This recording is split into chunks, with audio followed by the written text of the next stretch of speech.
Hey everyone, One Battle After Another is this wild, sprawling 2 hour and 41-minute film that stars Leonardo DiCaprio and Sean Penn. Now, so many critics are either celebrating or panning this movie because they are bringing their own issues into the theater instead of just watching the film that's on the screen.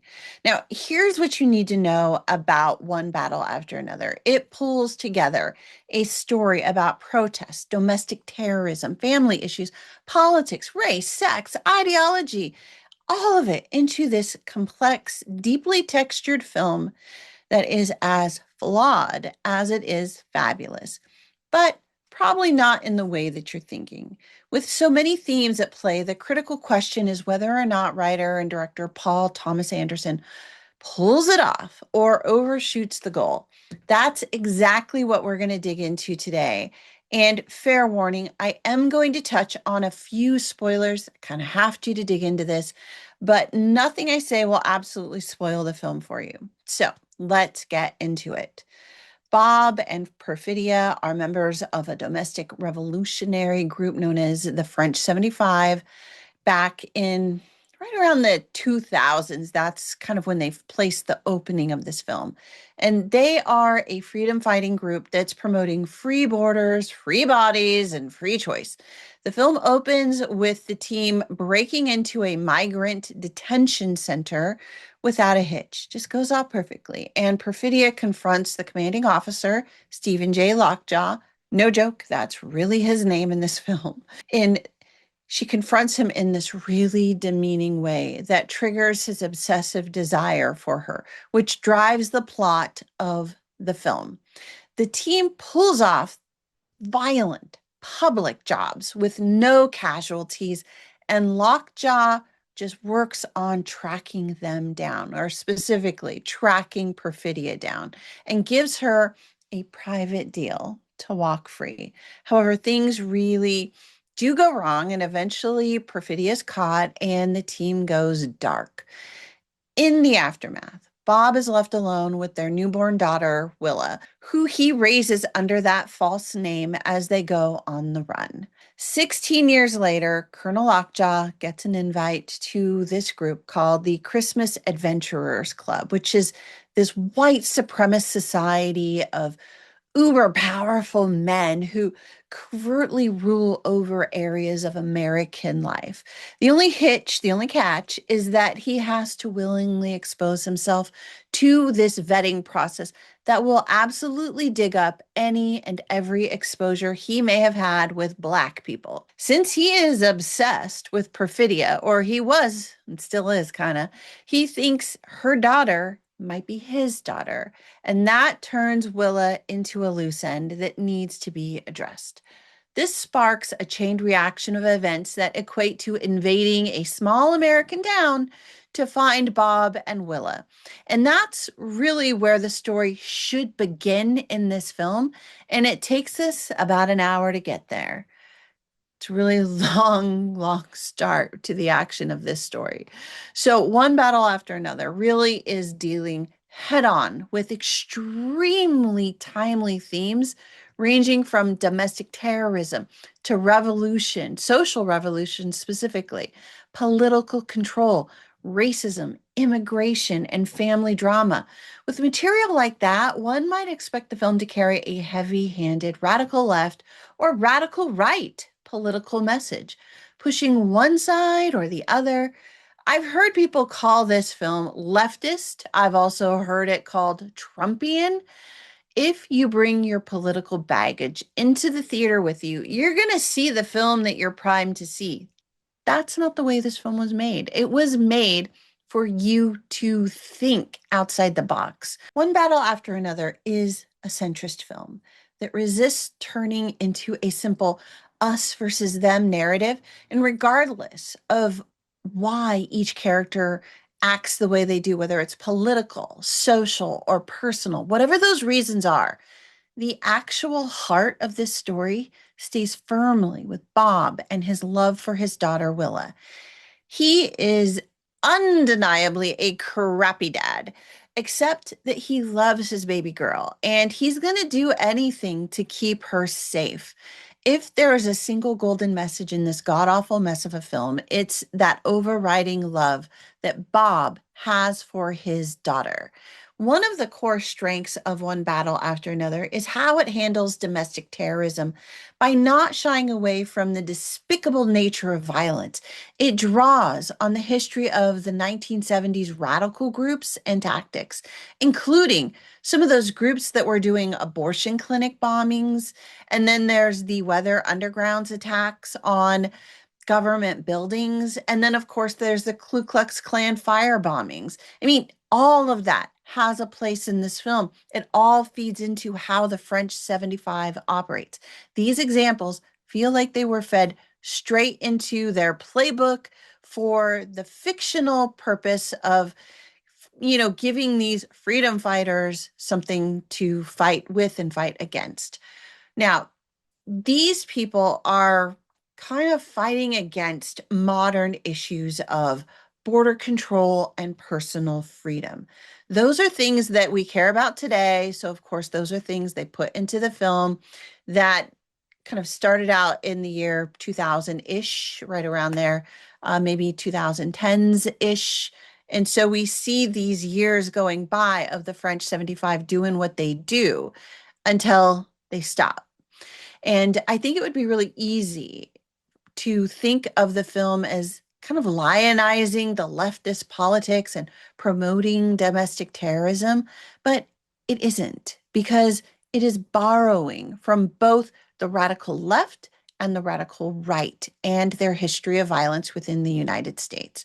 It shows us how screwed up and how militant some of this violence is, with nothing glamorous about it. There is nothing glamorous about violence. They achieve zero, nada, zilch, nothing. And when one of them is eventually caught, the wind turns and they instantly turn on the others. Then the film switches gears. Then there's the image of Perfidia. She's 9 months pregnant and she is standing there holding an automatic rifle and shooting it on this shooting range. And she's got her swollen, pregnant belly right there, sticking out beneath her shirt while bracing that rifle against her belly with the baby in it. At first glance, it looks like leftist propaganda. Yes, it does. But when you look at it a little more closely, you see how it's been repackaged for conservative social media specifically to grab that image and run with it. The image is so absurd that you have to stop and think. Paul Thomas Anderson, he's not a rookie. This isn't his first rodeo. He knows how imagery carries messages in film, and he does this knowing it will undermine the visual narrative that Perfidia seems to be supporting in that scene. So, what is Anderson really trying to say if he's undermining his own message?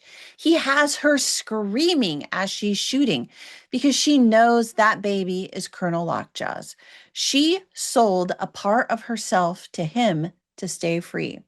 Her self-loathing, the absurdity of that image, and the damage that she might actually be doing to that baby, it's not political, it is emotional, it is human, and it is female. She hates herself, and she is carrying that baby from a man she despises. She chooses not to abort that baby. And that scene holds as many conservative images and messages as it does liberal ones. But if you walk in with a fixed point of view, you're going to miss that nuance. That's why this film is neither a liberal or a conservative film. And I think it's really important to understand that when you're watching this film. We also see government overreach at its most grotesque. When Colonel Lockjaw mobilizes the federal military resources under the cover of official channels to find Bob and this 16-year-old girl, Willa, the terror of seeing soldiers roll into an American town, basically invading streets, sweeping through buildings, searching for migrants. It's all a pretext, and it's presented in the most absurd light possible. Everything is over the top. And while the military stages a sanctuary city raid, Lockjaw secretly directs his own men to find this teenager and her dad. Everyone who sees what's happening knows it's wrong because it's clear he's not there for the immigrants. The absurdity of the situation cuts through political ideology, and that's why it works. We all recognize one man's unchecked power, and no one can stop it. So you see, in this instance, it's neither a conservative message nor a liberal message. It's not meant to be. It's meant to make you think about these things from different perspectives in order to see the absurdity of what's actually happening and compare that to what we are living through. That's what this film is making you do. It's making you just think. It's not taking a side, it's making you think. The film also unpacks these hidden power structures through the bizarrely named Christmas Adventurers Club, which is the white, racially pure society that Lockjaw, of course, is desperate to join, despite his obsession with Perfidia. To be accepted, he must pass this vulnerability test. And Lockjaw's one weakness, it really is Willa. But he thinks he can outsmart this group. He thinks he can eliminate the problem and join the group anyway. And in an equally absurd set of circumstances, he gets what he wants: inclusion in this club in the most fitting way possible. It underlines the deprivation that drives Lockjaw to wanting a seat at that table. And again, it's so absurd. It just isn't. I don't know. I just don't think it's really possible to have that kind of secret organization with that kind of power, with that kind of reach. Maybe it's true, but it's presented in such a bizarre way that it's meant to make you think. It is meant to make you really think about what's happening on screen, what these people are doing, how they're doing it, and how they're presenting themselves. And it's done in a way that makes you feel like it can't possibly be real, which means they must be taking a political side one way or the other. They're not. They just want you to think about it. And despite the elbow pokes and the political winks throughout the script, one battle after another, it really resists taking sides. It doesn't declare who's right or who's wrong. Instead, it really peels back the scab to show that infected flesh beneath, that putrid rot from every angle. The only pure storyline in this entire film that really works, that is solid without a doubt, and is what it appears to be, is Bob's love for Willa. That's the one thing holding this film together. And Paul Thomas Anderson knows it. He protects that storyline, which is why it's the one storyline that he uses to kind of string these other things together in a way that lets us look at them from one side and then the other to see that, you know what? There is a lot of truth and a lot of falseness, and it's not always what you think it's all about. If there's any genius here, it's in this directorial choice that really tests us, the audience, to see what we are willing to see and what we are not willing to see in this story.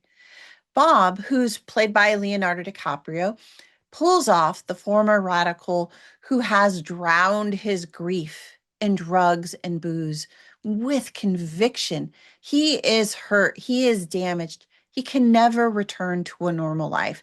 He's compelling in every scene, but honestly, I wish he'd just burn that damn robe he's wearing through the second half of the film. It's just awful.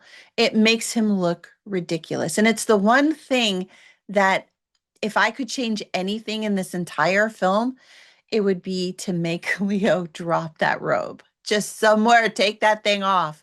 Colonel Stephen Lockjaw is played by Sean Penn, and he really does seem like someone you want to respect, but the way Penn leans into the role's darkest edges and into those awful character beats, and the way he just pulls that all off, you can't help but to hate Lockjaw for it. And you know what? That's all on Sean Penn. That's his acting. He does a great job with it. Perfidia, played by Teyana Taylor, is almost comically sexualized in this film. But Taylor's performance plays directly into her character's contradictions. She serves her purpose and then she's gone. Sensei Sergio St. Carlos is played by Benicio del Toro. And I gotta say, he is a highlight. He only appears in the second half of the film, but every scene this guy is in is exciting. Del Toro makes you wish there were an entire movie built just around his character. Willa, who's played by Chase Infinity, flat out steals the entire show. She is amazing. This is her first major motion picture. And I want to just say that again. It is her first major motion picture with only a handful of minor credits behind her. I think she's got three other credits on there, and one of them is a music video. She still manages to outshine a cast of A-lister actors who've been doing this for years. Every scene she's in, she holds your attention and takes it away from every other actor on screen. That's impressive. For all its strengths, One Battle After Another has one glaring flaw, and it is so long. It feels like there are two shorter films just fused together. The first half focuses on Perfidia and Bob and is important in the larger context of the story because it really does set up and subverts the themes that the film wants to explore. Meanwhile, the second half of the film focuses on Willa and Bob and includes most of the exciting action. But at 2 hours and 41 minutes, the overall runtime, it is way too long, and the story could have been trimmed by 40 minutes, which would have made it so much stronger, in my opinion. Instead of building momentum, it lingers in certain scenes, forcing us to sit and stew on whatever we're watching at the moment, when a tighter approach could have landed with much more impact. A hard hitting run and gun style storytelling would have let the themes breathe in our minds after the credits rolled. Instead, the film really locks us into that narrative for way too long, cooking us in our own political stews rather than letting us experience what Paul Thomas Anderson was really trying to convey. And that is super disappointing. However, there is one scene that is truly masterful in this entire thing. I mean, there are other scenes that are good, of course. There are other scenes that are really bad, of course, but there is one that is masterful. It comes at the very end of the film, and I suspect it's the moment that has critics standing up and taking notice and talking. I won't give it away, but it is a series of events that unfold where all of the character storylines in that second half kind of come together and collide.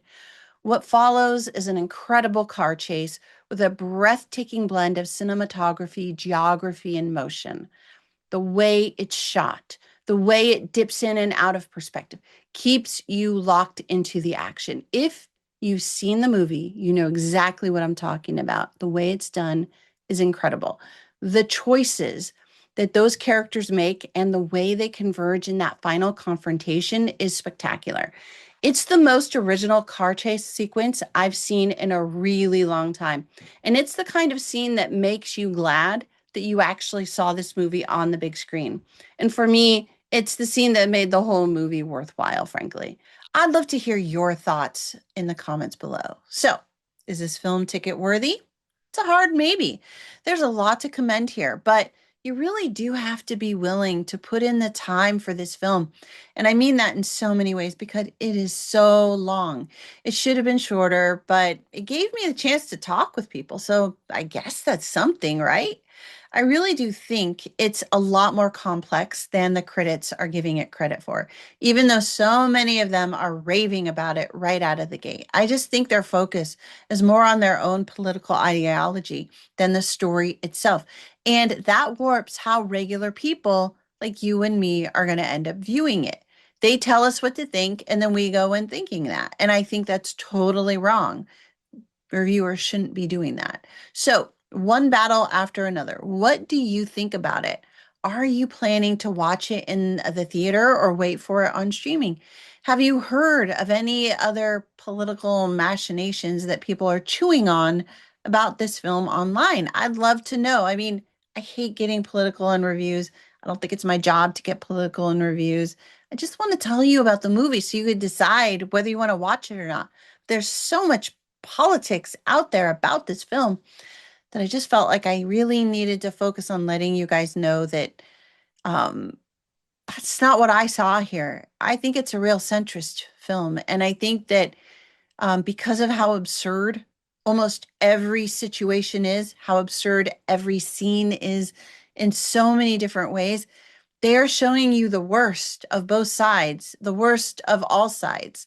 And some of the best of all sides too, just to make you think about it. So, what do you think of my take on this film? Am I getting it right? Am I totally wrong? Does this film actually subvert everything that the critics have told us about this film so far? Thank you so much, you guys. Please do give this review a thumbs up, subscribe, and share with a friend because I have a feeling everybody's going to be confused about this film. And I just don't know how it's going to do in theaters, frankly. I just don't think it's going to do well. But that's because I think people are talking about it in ways that suit the political time and not the narrative of the film itself. All right, while you're here, why not check out one of these reviews and let's actually talk about the movies and not about politics? So, thank you guys so much. That's it for now. Happy viewing. I will see you all again soon. You guys are the best. That's it for now. Bye.